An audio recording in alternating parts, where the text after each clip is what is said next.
everyone, and welcome back to another episode of the Female Empowered Podcast. I'm your host, Christa Gurka, and I have one of my favorite people in the world on my podcast today who has been on my show before, Mitch McGinley, the founder and CEO of Boutique Fitness Broker.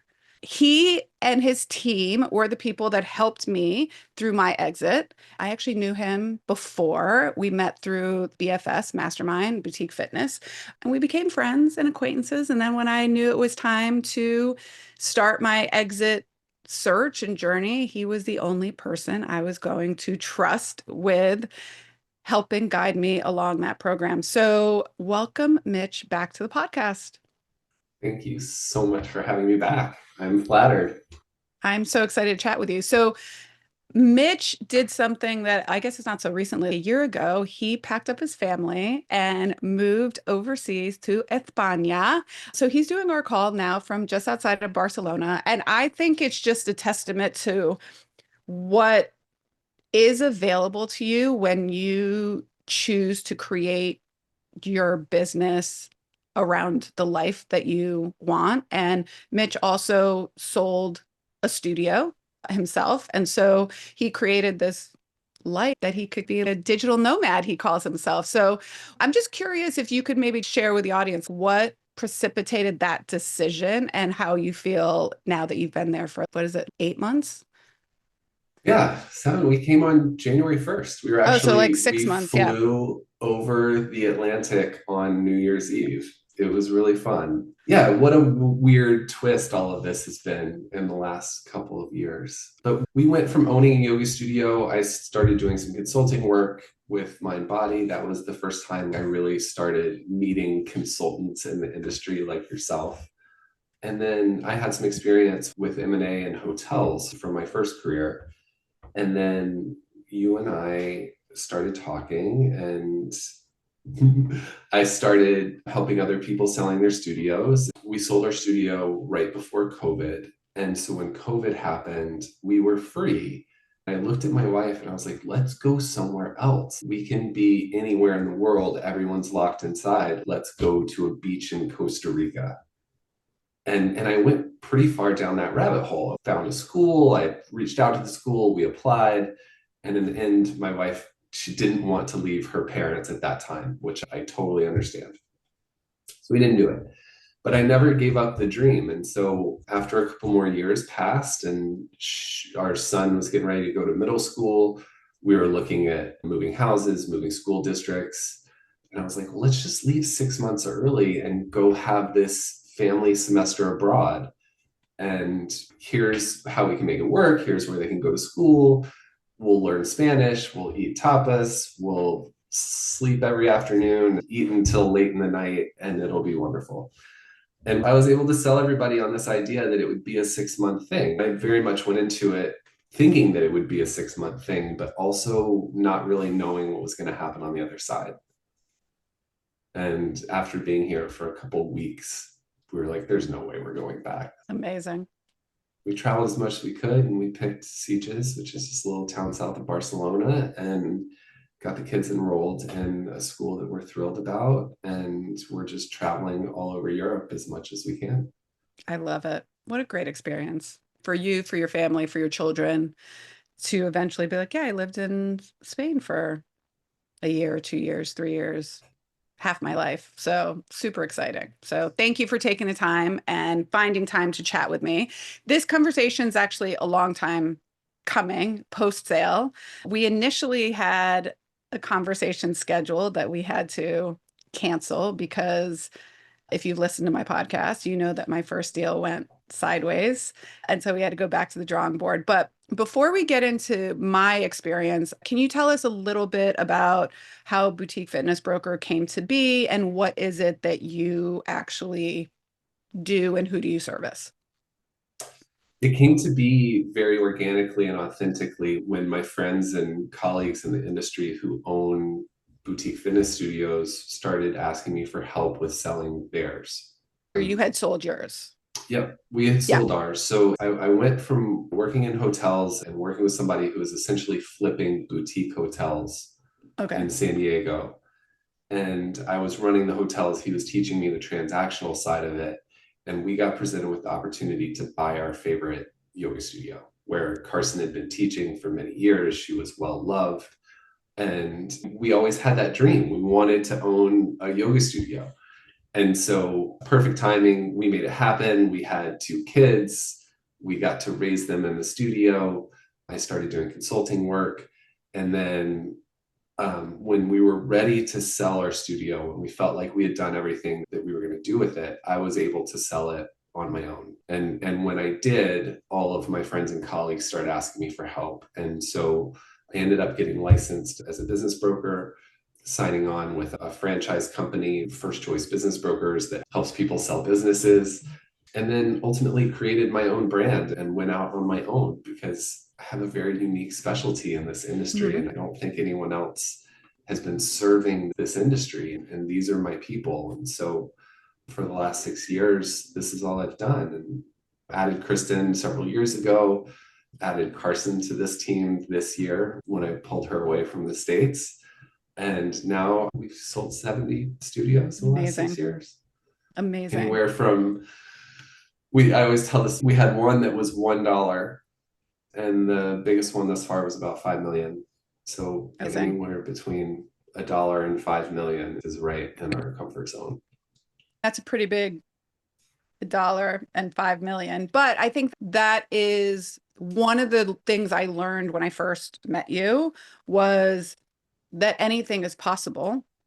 At the time, I didn't think that a sale of my studio size was in the books. I just didn't think that was possible. I didn't think it was an opportunity. My thought process was, well, why wouldn't somebody just open their own? I don't know. Why would you buy it? For as good as I was at running my business, I just didn't really look at the outside world of business and why would someone take out financing, take a loan when they could just buy, start it, all that stuff.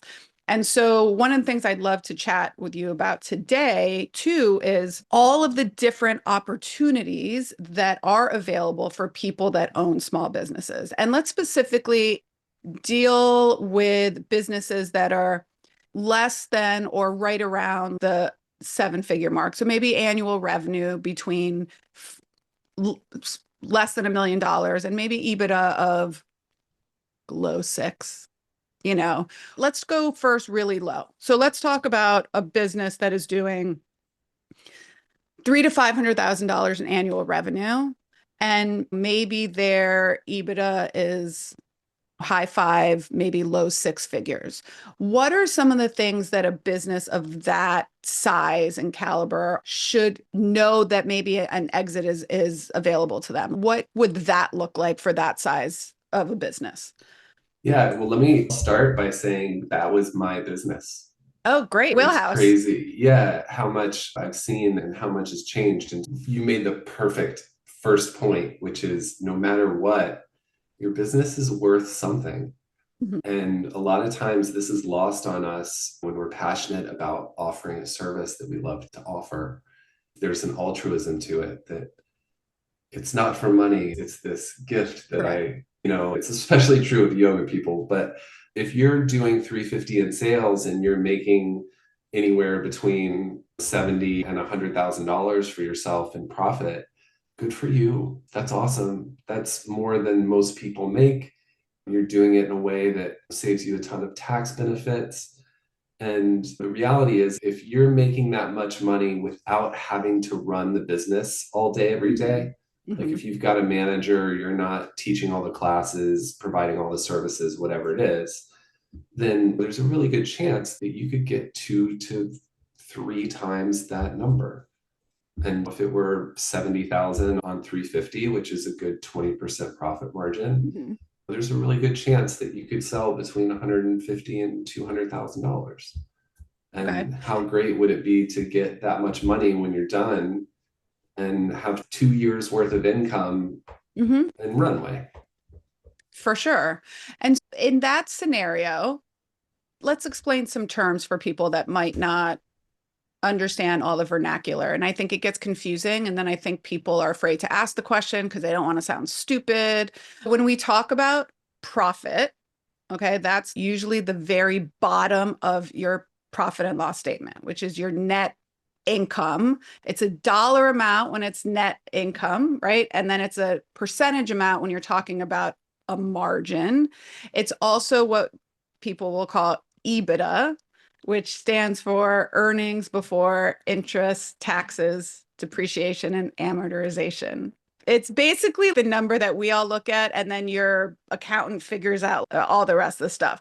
But I find people always talk about EBITDA, and then some people don't understand what EBITDA is. EBITDA is the same thing as your net income, everything that's left over after all of your expenses, correct? Correct. And those things, interest, taxes, depreciation, those are all tax strategies, Correct. Right. right? So And that's what your so, accountant deals with after you hear my books, make it look better, have me pay less yeah. taxes. Yeah. And I would just one splitting a hair, but it's usually the net operating income as opposed to Yes. the net income. And so Correct. a lot of times at the bottom of the P&L, you might have some of those A tax little bit. strategies below operating income Yeah. for interest earnings or random other You'll things have that those aren't related. little Yeah. extra things. Yeah. Which is why I was But like, yeah. it's sometimes the bottom number, but not always the very, very bottom number. Yeah. So it gets a little confusing. And can you now explain what SDE is, which stands for seller's discretionary earnings, which is a little bit different than EBITDA? When people are, oh, someone told me a seller's discretionary earnings, which I think is what we actually used in my valuation. Can you explain what seller's discretionary earnings are? Discretionary earnings or adjusted earnings is trying to look at the operation of the business and normalize it for anything that's not normal. And for an owner operator, a lot of times that's car payments, meals, travel, continuing education, the things that we write off that are really personal expenses. They're Mhm. not operational expenses, but we can. And technically, those are earnings that you've made as the owner, but you're writing them off for your business. So we add those back. And that's what seller's discretionary earnings is meant to show. There's another reality of this with, and I'm getting more used to saying adjusted earnings now as I get into bigger and bigger deals, because a lot of times too, there's actually adjustments that go in the other direction. And so a really good example would be if you were the COO of your business and you're acting as an area manager dealing with all of the drama all day, every day, but you're not paying Mhm. yourself a salary, then we need to do an adjustment to your earnings to show a salary for someone to do everything that you do to accurately reflect the operation of your business. And so Understood. that cuts both ways. Yes, understood. Which is why, at least when I'm speaking to people, and I know when we first started talking, one of the things that I had already done was really try to remove myself from the day to day, at the same time giving myself a raise. So I was actually going in both directions. I was really saying, like, I can adequately and safely take the six-figure salary while not performing many tasks in the business at the same time. So, but yes, I think what happens is people they're, oh, well, I'm leaving, but if you don't recognize that if you leave, so does the whole subset of responsibility. The new owners have to come in and either they have to absorb it and they might need a paycheck, or they're going to have to hire somebody to do that. So you're right, it would swing in the opposite direction. Always, Yeah. always. And Yeah. you're a magical unicorn, which is why we love you the way that we do. It's hard to pull yourself out of the business on any level. And I'm sure we're going to talk about it more, but it is an enormous reason why you were as successful as you were in your exit. True, for sure. And I think that we'll talk about that. But one of the things that I think at one point was definitely a decision because in the business, and I'm very transparent about my numbers, we were doing $1.8 million in revenue.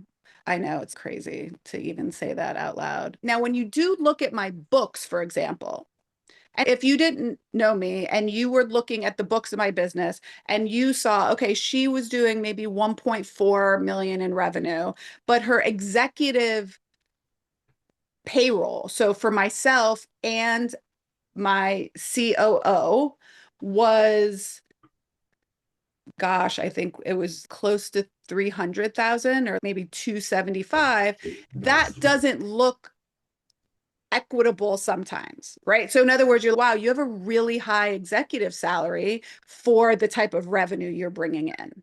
If you look at it just on paper, which would lower our profit, right? However, I made a very specific decision for two reasons. One, I'm happy with this. I'm making a good money. I was drawing $150,000 in salary from the business, not distributions.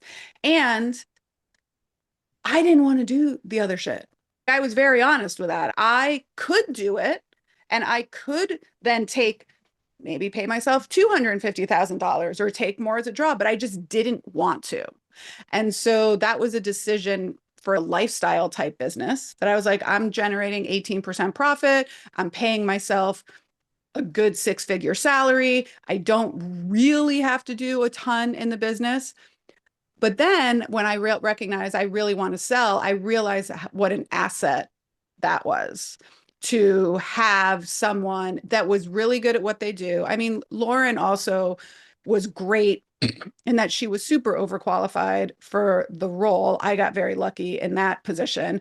And she was taking a salary that was equitable to the role she was doing in the company size that she was doing, but she could have gone to a bigger company and taken more salary. So I got lucky in that regard, but it was what made the way that my business was able, I could walk away tomorrow and which is really what I did. I just ended my termination transitional agreement last week.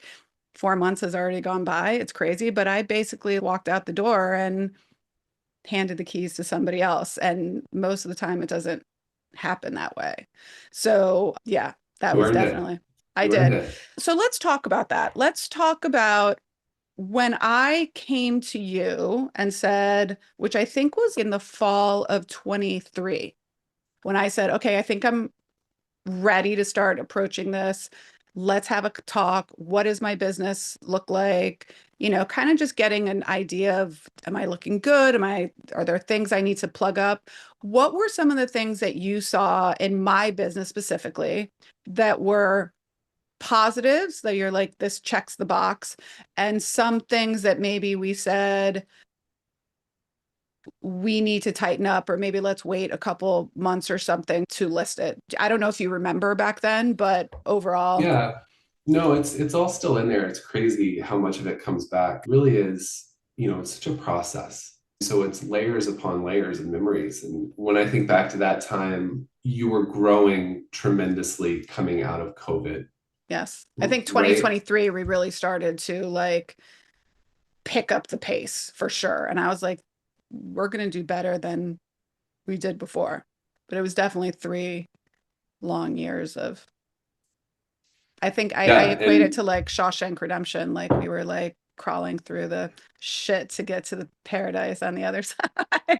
yeah, yeah, totally. So 23 was the first year for me too that my business really started to pick up in terms of numbers, valuations. The industry was recovering, and especially Mhm. Pilates. You were growing. That was a huge positive. Your numbers are great. That's always a huge positive. You had Lauren. Mhm. Lauren's still there. That's just a testament to the value that she brought to this particular situation. Your locations are amazing. Obviously, being in a really awesome area with great signage, I can't understate the value of having quality offerings. Seasoned teachers, physical therapy professionals who have been doing this for a long time, and not because it's a trendy thing, but because it's their passion and it has been for a long time. And so And their career, all, it's like a yeah, career for them, right? So yeah.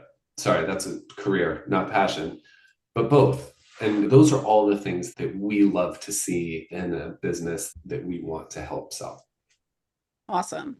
When you evaluate a business for the first time, right? What are some of the red flags or things that you're like, oh, we need to clean this up? Are there like a list of them? I would imagine If there's a ton of personal expenses in the business, that's usually like, it just gets harder. I think you said it to me once. It just gets harder to explain away. It just does. So, what are some things that when you see that you're like, we need to clean this up, or it's like this could be a hindrance or a challenge in bringing your business to market? There are so many. The things that come up the most often are some sort of lack of continuity in the financials. So if you got a new bookkeeper a year ago, or you got a new CPA a year ago, and they start filing things differently, or they change your structure and you go from being a sole prop to an S corp, or whatever that is, that can have some big impacts, especially when it comes to lending. Then honestly, there's usually a ton of issues with owner pay, not specifically discretionary expenses, but it's very rare that owners pay themselves correctly for the job that they're doing in the studio or the business. And so there's always something to do with that. There's a lot of times there's HR stuff. You might want to let somebody go that kind of sucks, who's a drag on the payroll, and you're just too much of a bleeding heart to let him go. But now you're looking at your valuation and saying, okay, I need to let this person go so that I can have 6 more months. You did something like this, and I forget the details, but you restructured your payroll in a way that really improved your bottom line and your top line. Like it was a Yeah. remarkable, usually it's one or the other in some way, and you did both. And so those are the things that you can do to literally double the amount of money that you get in a sale over Yeah. the course of a year. Let's talk about owner's pay, because this is a big conversation that comes up with business owners all the time. What is recommended and how owners, from your perspective of this is just makes my life as a broker trying to sell your business easier. A lot of people commingle it. They just put their salary in with instructors because they're the ones teaching. Some people only pay themselves an owner salary. Do you have best practices that you would love to see in businesses of how owners compensate themselves, or at least how they expense it in the P&L? I think is the right way to do it is that you get paid commensurate with what your role in the day-to-day operation is. And so if you're teaching 5 classes a week, rule of thumb, that's probably most people getting somewhere around $50 a class. That's 2,500 a year per class, 12,500 for the year. I would like to see you get paid just like every other teacher. That way, when someone's looking at buying the business, if they have to replace you, it looks the same because they're Mhm. expecting to replace you with someone else that they're going to pay $50 a class. If you're managing on top of that, then you should pay yourself a salary that's commensurate with what a manager would be making in that role. If you don't have enough money to pay yourself what you should be getting paid, that's a different story. Correct. And obviously entrepreneurs are the first ones to take it on the chin and not get paid. Mhm. And so that's kind of a different situation. I have to steer clear of giving tax advice, but I think the most common entity structure that I see in this industry is sole owners who are set up as S corporations or LLCs taxed as S corporations. And to satisfy the rules of that, you have to pay yourself a Mhm. salary that's commensurate with what it's supposed to be. And so that's probably the best way.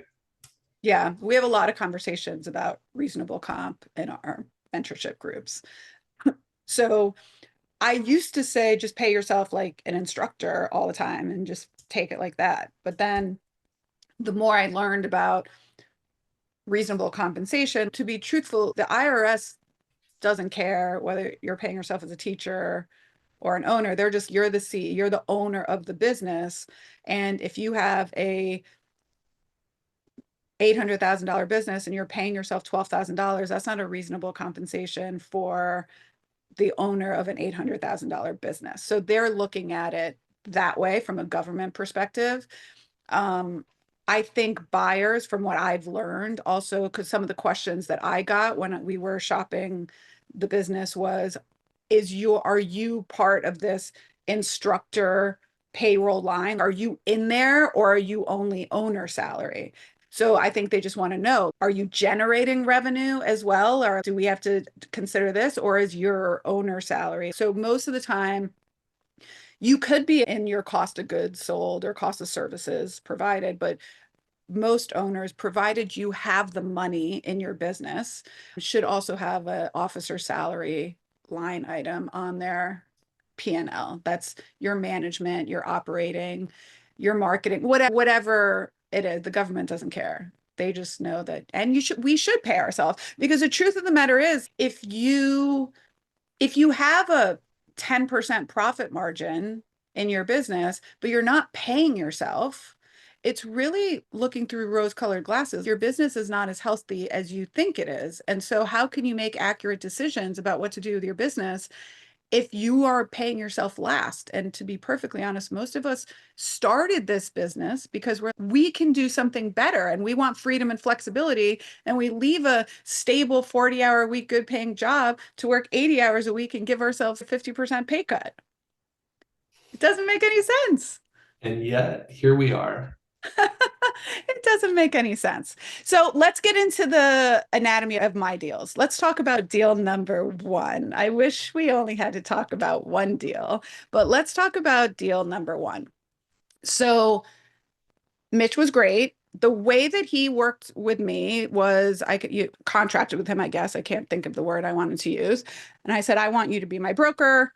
And so he basically creates, you can probably We tell got this. engaged, Christa. Thank you. I was like, I engaged. We couldn't think of the word. We got engaged. And so you put together basically a deck, so to speak. And so then you list it on some platforms. And do you want to talk about what that process is like and how you list it, and then how you start taking fielding calls, and then basically filtering through, only bringing to me what you think is viable?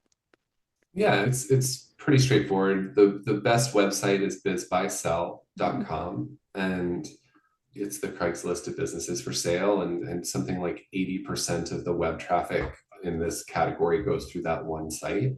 So that's the best place to be. And it's easy to create an ad. It's not unlike creating an ad on any other platform, where you enter some information in to share as much as you can share. And every seller is different, every owner is different in what they're willing to share. Sometimes people are very willing to be open and honest about exactly what it is, and sometimes people are absolutely terrified to say anything about what it is or where it is. And if you own a Pilates studio in South Florida, you could say 2-unit contemporary Pilates studio with one location downtown and one location in Coconut Grove, and everyone will know exactly what it is, or Which to which is what be, but happened. Which from my perspective is better, because we want to, be when you're marketing transparent. something, yeah, you Of want to punch course. people in the face with it. Of course. But a lot of times owners are scared, and we might write something that's multi-unit fitness studio in South Florida. Right. Right. Which also, though, if someone's really in the market for Pilates studio, maybe that doesn't even attract them then. So it's just like Right. ads, it's messaging and everything. Um, with that first, we got, I know we had for sure 4 different people that I spoke with, that we did calls with, at least 4. Broke the NDA, remember? I don't know if you remember that. And I was I like, I do. didn't, they broke the NDA. Like, Your neighbor. they told our neighbor, and then our neighbor went to my studio and said, oh, by the way, I know someone that's going to buy your, I hadn't told my team yet. So that was an easy, yeah, I didn't them anyways. And I was like, that made my decision easy, done. One was a studio owner out of state that was looking to add to her portfolio. We ultimately, I think, decided that she wasn't ready to grow as quickly as she may have thought.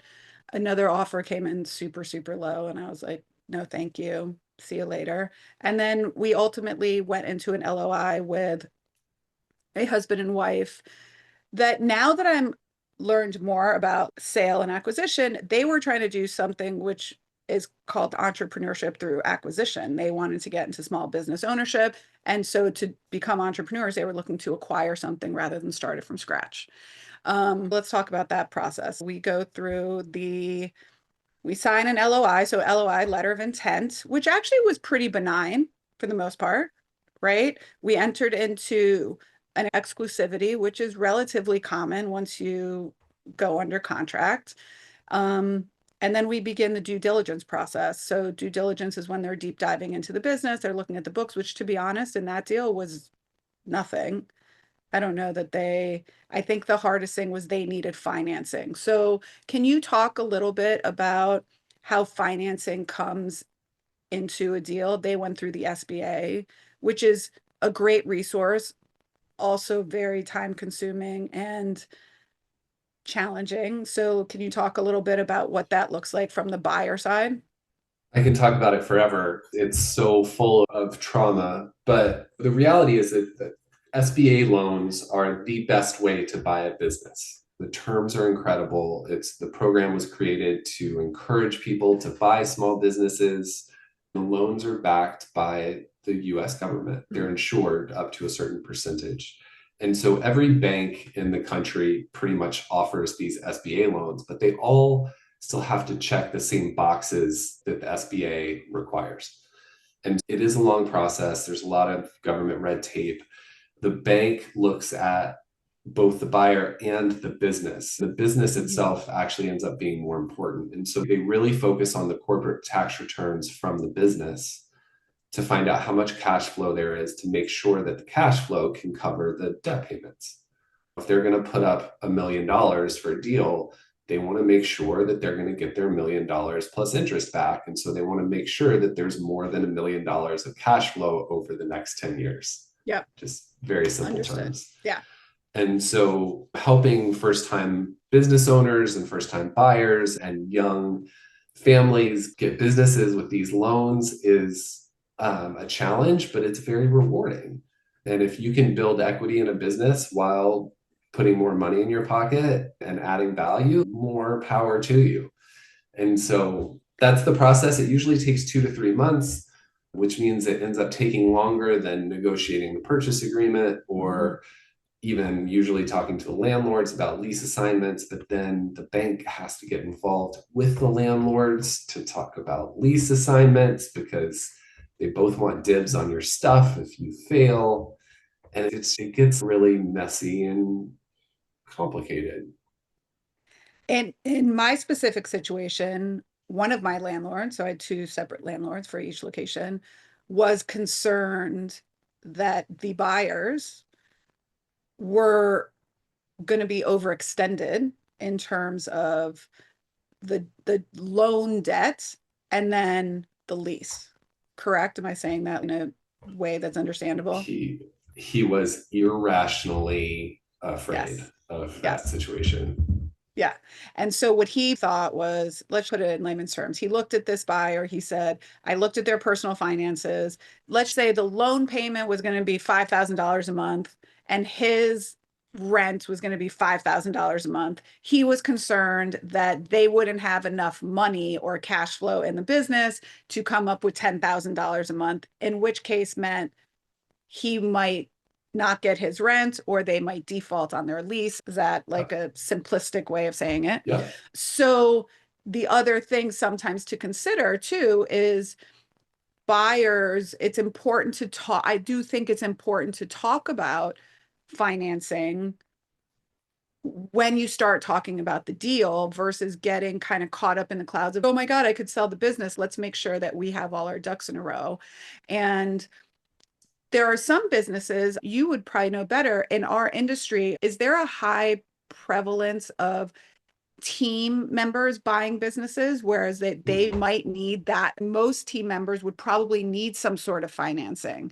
So, absolutely. right. So how does that, is that something that landlords are considering too? Is, oh, well, this person, they really do have to take out a lot of financing. And is that a concern in other deals, or really was it just not something you see a lot? Landlords and lenders both, and add in corporate offices for franchises because that's a third hurdle if you're buying a franchise business. And so, Mhm. yeah, everybody's always afraid of that. And there is a balance between experience and resources. The ideal Okay. candidate has both. more than likely the candidate at the table has one or the other. It's the people who are young and hungry tend to not be able to buy things in I cash, know. and the people who have cash are no longer young and hungry. And so finding the right mix is important, but they look at all of it. They want to make sure that you've got experience in the industry in some capacity. They love seeing a business ownership experience. You don't have to have it, but what you absolutely have to have, no matter what, is a business that's making enough money to pay the debt. Right. That makes sense. The cash flow has to be there, which is also why it's not just profitability in the business. You have to have cash. So many businesses fail not because they're not profitable, but because they don't have enough cash in the bank. We saw that in COVID. People were not able to pay their rent 30, 60 days into the shutdown, which means they had no reserves. They had no rolling cash flow. And so I think that's a big part of understanding your business model. So let's get to the end of my deal. So I can't Just skip right remember. ahead to the fun part. I can't remember when we actually signed the LOI, but it wasn't really the diligence October. process. I feel like it might have been in the winter of 23, like right at the end of the year. And then so I remember saying, I'm going to Europe. I was going to the Olympics. And I was like, I don't want to, I can't close and then leave for the Olympics. We were supposed to close in May and financing held them up.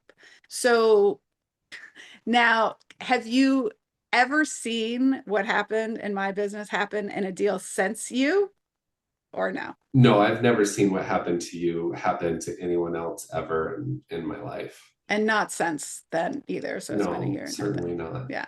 So let's talk about that. So do you want to kind of explain what happened on I call it D-Day, which was I'm actually closing. flattered to get to tell this. So Christa's deal fell apart later than any other deal in the history of deals. And it fell apart after all of the closing paperwork had been signed because the lender produced a surprise document at closing that no one had ever seen before that made the lender a party to the non-compete agreement between Christa and her buyer.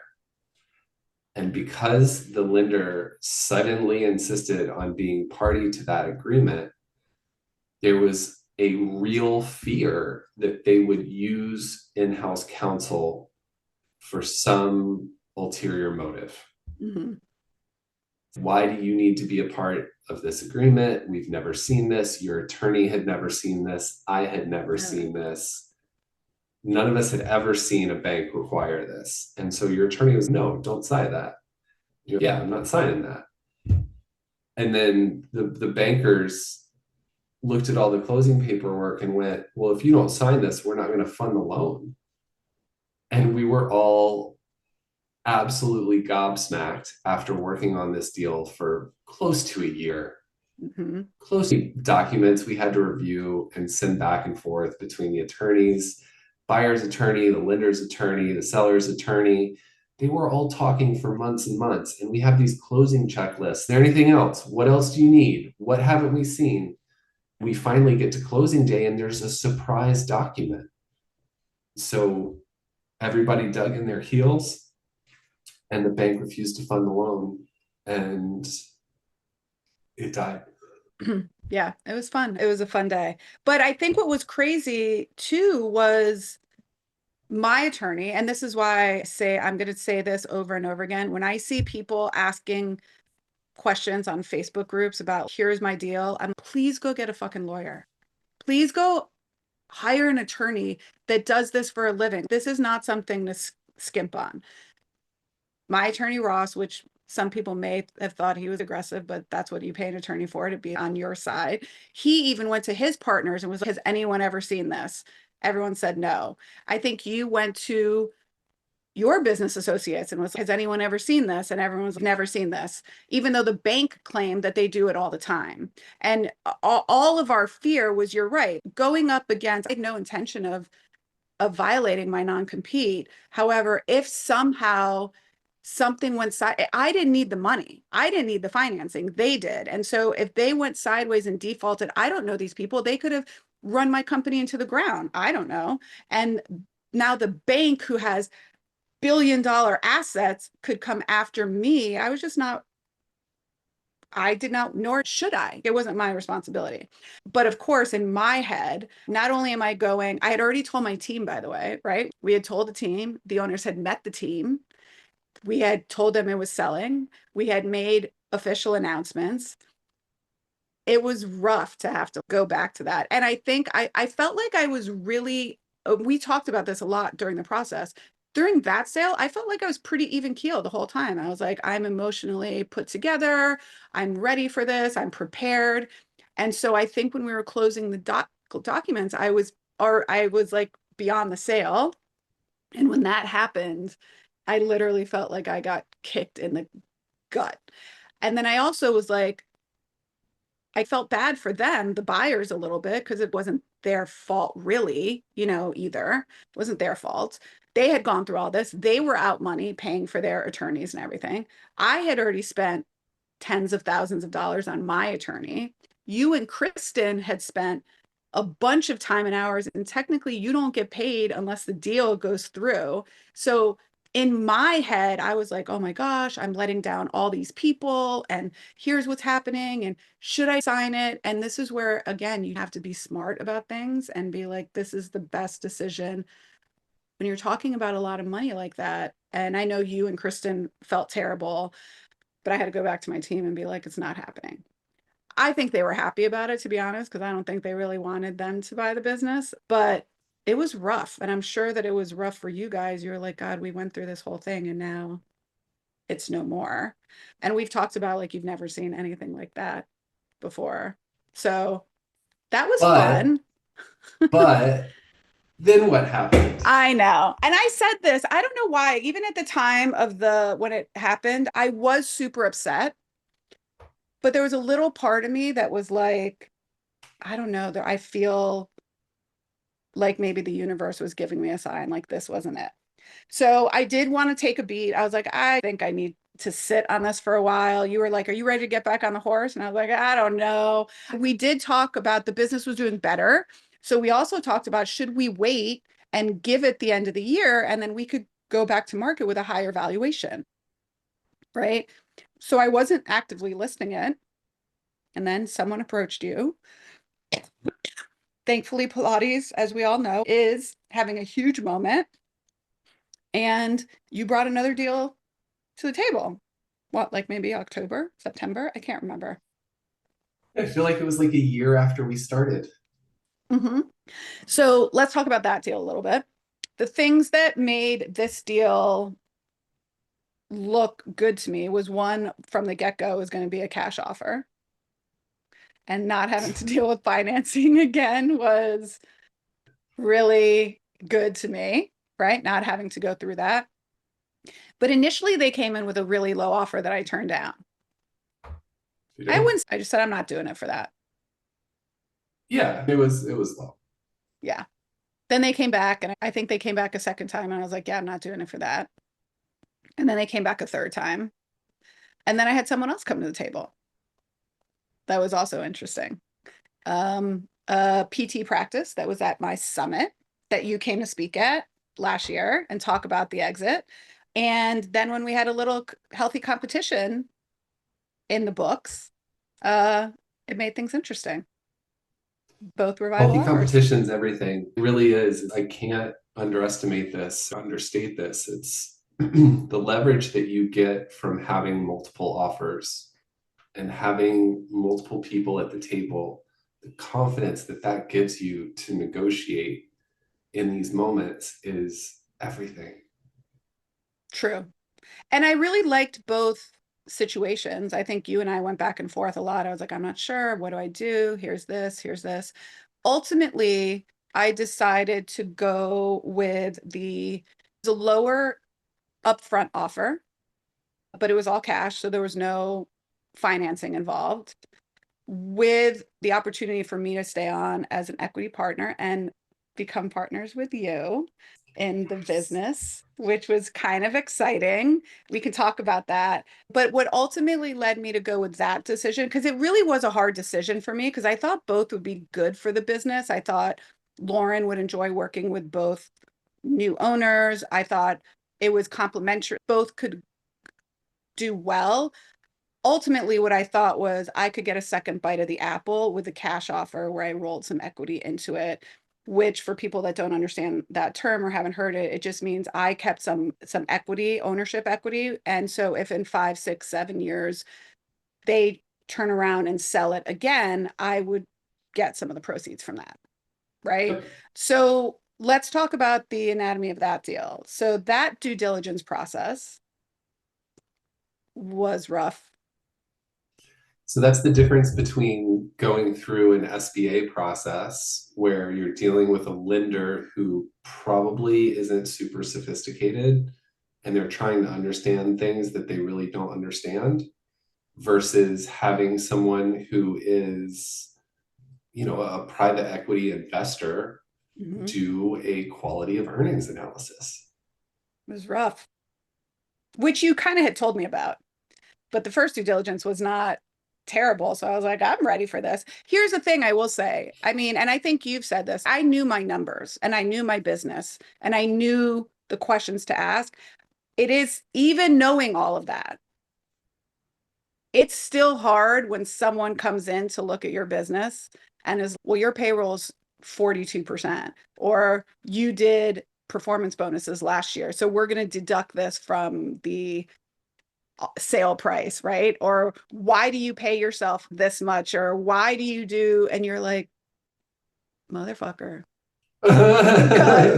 because, but I'm sure you see that all the time. You've warned me due diligence can be rough and it can go on for a long time. Like, you see that in deals, right? I do. And truthfully, due diligence goes on until the deal is done Oh, for sure. because until the money's in your pocket, they can back out and you can fight over earnest money if there is earnest money. But due diligence is the process by which a buyer becomes confident that they're being presented all of this accurate information and they are willing to sign on the line and send the money, right? Yeah. Sometimes due diligence is hard. Sometimes attorneys are hard. Sometimes landlords are hard. Every deal is a little bit different. And it's amazing that even with the same business, 2 tries back to back, we ended up with 2 very different buyers, 2 very different deals, 2 different structures, 2 different sets of issues.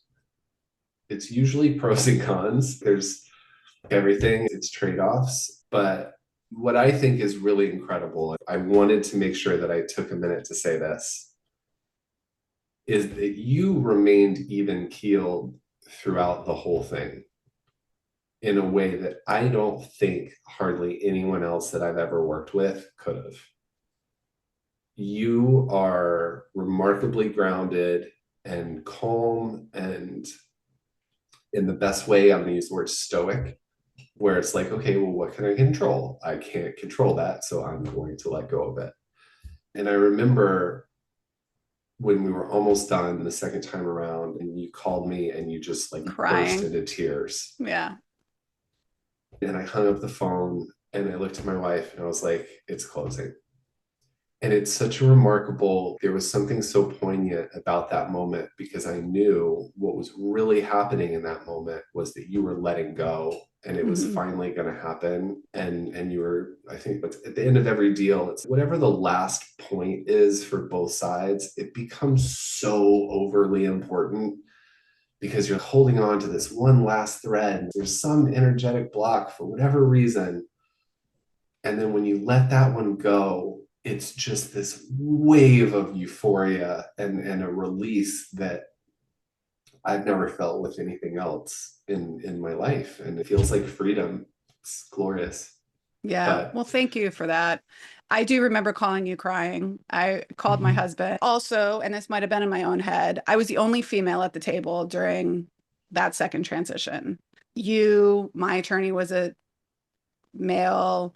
their attorney, their accountant was a male, the two buyers were males, my accountant is a male, and nothing wrong with that. No one made me feel less than at all. But I felt in my head, I was, don't be the girl that cries.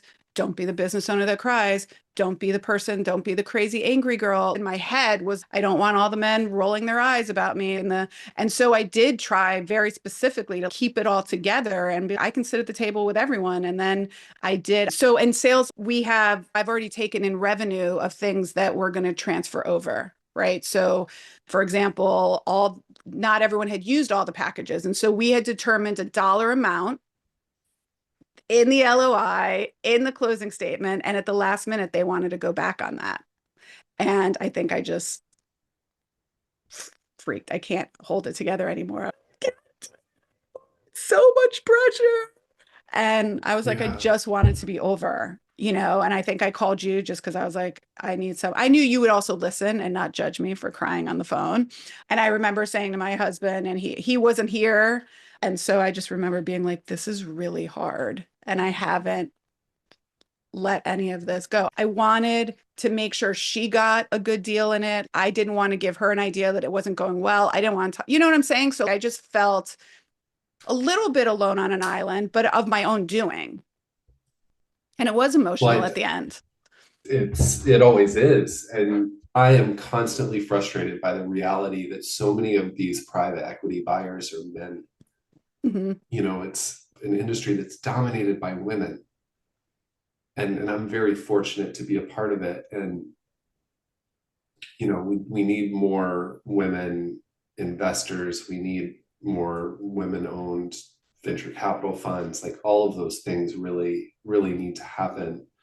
One thing I'll say about, getting to the end and the final thing, I remember exactly what happened with that. And it's something that I learned from too, because it was a question of whether or not prepaid class packages included monthly memberships.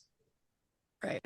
And we always And thought that it didn't. Like that was and we thought we kind of made that clear, but they thought the other ways too, right?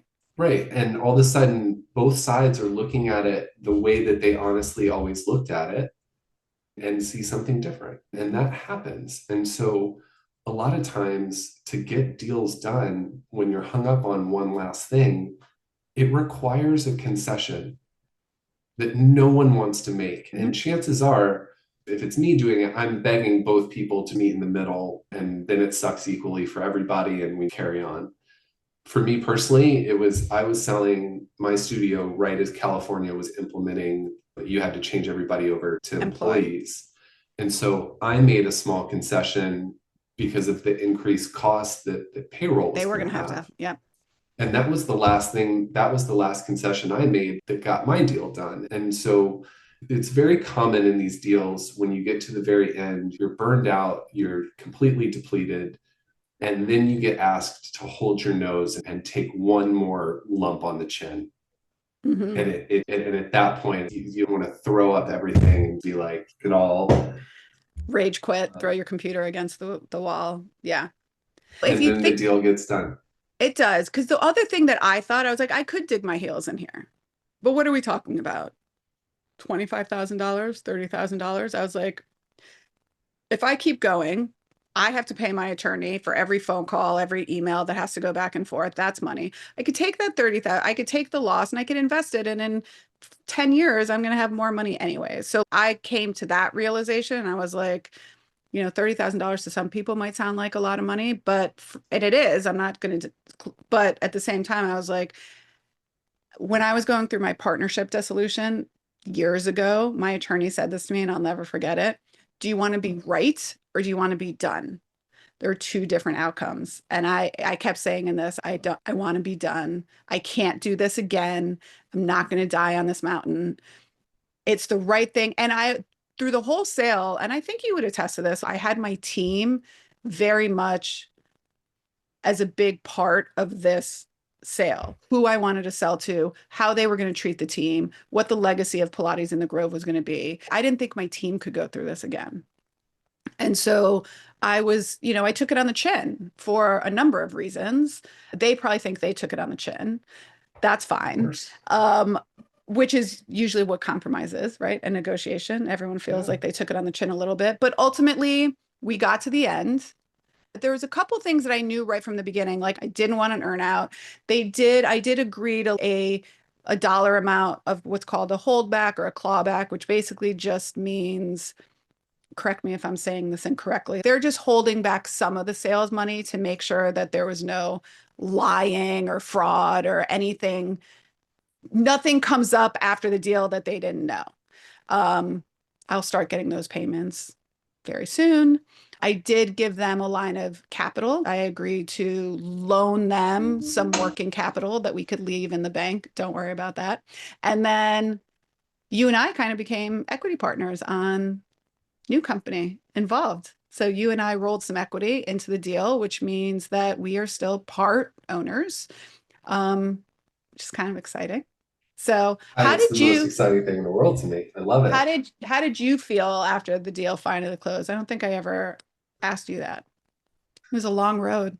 It was like you. It's there's certainly a level of relief alongside Mhm. gratitude, reflection. What could I have done better? What could I have prevented? But it's also weird for me because the flow of my business is very different than these types of businesses that I'm selling, right? It's like my income comes in somewhere between like 5 and 10 checks throughout the whole year. Yeah. And something that I've had to get really good at in the last several years is not focusing on the day that I get paid, but just focusing on showing up at my job every day and trusting that at the end of the year, there's going to be plenty of money. Mhm. And so I've tried to, for my own preservation, I've had to step back more and more from the highs and lows of the day to day of multiple deals because, as you know, it's There's a like lot of them. I'm a very sympathetic person and I feel these feelings, and there's always someone hurting and there's always someone celebrating. And it's hard to try to be grounded in all of that. But super proud of this one. I've bragged about it a lot. I use the fact that you were willing to give it a second shot with me as a wonderful testament, I think. For sure. I wouldn't have gone with anyone else. You are, I think, the reason that if I hadn't been with you, I don't think I would have thought to sell again. I would have been like, this is too much. Kept me very grounded. You're really good at what you do. I think that Kristen on your team was amazing. She reached out to me after the first deal went sideways. And, it's just nice to know that there are people in your corner and that I could ask you anything all the time. The other thing that was really helpful for me was you really weeded through I don't want to say the minutia because it's not minutia, but the stuff that I really didn't need to be spending my time on. You put together the portfolio. You had the initial conversations. You were the one that sometimes I gave you access to my books and stuff and said, I'll Through find that for you. moments. Yeah, through Yeah. moments, my QuickBooks, and I'll present this to them. I'll tell them, I'll explain, because you also know the industry. So I'll explain the situation to them because I was still running my business. And so I couldn't be on calls all the time and Zoom, all of this stuff. So you were a huge reason that I got to the finish line. You brought the deal to me. I wouldn't have found that on my own. It was great to celebrate the win with you. I never, when I met, from the time I met you, which was, I think, in 2022, 3 years later, to the point being, I never ever thought that I could sell my business. That wasn't even available to me. It wasn't an option to having when all is said and done, a 7-figure exit, including keeping the balance sheet and being able to keep all the assets that I had in my business is pretty amazing, I think. Can you imagine if you had left all that on the table? No. I mean, yes, I can imagine that would not feel good. So I'm really happy. And the way that I looked at it, it's not enough of a payroll that I could never work a day in my life. But what the way that I look at it, because some people, I'm 51, a lot of life left in me. They're like, well, what are you going to do now? Because I had the consulting arm of my business and I didn't sell that with the business, I knew that I had something else that would bring in an equal or bigger paycheck. And I just take the proceeds from my sale and invest that money. And now my money is working for me. I took my chips off the table. And so it is a great decision. And that's what people can look at. You can look and saying, I can invest that money and make it compound now. And every maybe 8 or 9 years, it's going to double, depending on how our economy continues to operate. But it's a great, I'll have a nest egg. I'll be able to leave my kids something, my grandkids something. I'll retire early and still have the lifestyle I want. And so things are available to you. If you set your business up for sale, I think you can always decide you don't want to sell, but it always becomes an option, right? You can stay and earn, stay and collect, which I think you said at the beginning of the episode. If you could stay and collect in your business and not do anything and collect a payroll paycheck of 100,000 or 150,000 and not be involved, there's a win to that too. But if you're doing that, that means that your business is set up to run without you, in which case you could one day decide you want to sell. Yeah, which is a great It's win. so feel like we should have been drinking champagne this whole time, or We can cava is we can probably, have yeah. you can cheers with me. Cheers. Cheers. I wish one day when you're back in the States, or maybe when I'm over there, we'll have like, because we haven't seen each other in person since this went through. When was the, yeah, was it at the Because you were Women's already in Summit? Spain. Yeah, Was I that? haven't seen you since then, so that would have been at the end of this year. So yeah. All right. Well, I Um, think this time you should come here. I'm I just I saying. will definitely go there for sure. You don't have to ask me twice. Now I'm saying yes to everything. I told you I'm traveling all over. So let's tell people where they can find you. Even if people maybe are, oh, I don't even know again what's available to me. They'd love to have an initial conversation. Where and how can they get in touch with you? Everything is at Boutique Fitness Broker. That's all of our handles. It's Mitch at boutiquefitnessbroker.com. That's our URL. Kristen has two eyes. If you know Kristen and you want to reach out to her, she's in Houston. And honestly, the only other thing I would say is we're spending most of our time, almost all of our time, talking about Pilates and Mhm. Lagree. Those are the two biggest things right now for buyers. And so if you're interested in having a conversation and you're in one of those areas, now is a really exciting time to Yeah. talk. Or if you are interested in acquiring a business, reach out. I mean, I think growth through acquisition is a great way to go. We're looking into that a little bit right now. And if you're interested, and you're like, hey, I would love to open up another space or acquire another space or get into this, and you own a yoga studio and you want to get into this side, reach out as well, because it's not just about selling, it's about acquisition as well. And Mitch and Kristen could have a listing of a business that you could acquire. It's a whole bunch of exciting ones in the Yeah. pipeline. Yeah, exactly. Well, thank you, my friend. As always, I took a bunch of your time when you could be at the beach, but I really appreciate you being here. And we are hopefully going to have Kristen this year at the summit, where she is going to hopefully sit on a panel about sales and acquisition, talking about both sides, like what to do if you're looking to buy a business. We have some people in our mentorship groups that have bought from the previous owner. They were teachers or clients, etc. And also what to look for if you're deciding you want to exit one day. We're very excited to have that coming down the pipeline in November in Miami.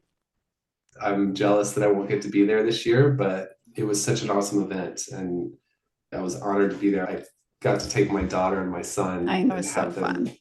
watch that one. And it was, again, it's the women in this industry are the most impressive human beings on earth and Agreed. lucky Agreed. to celebrate them.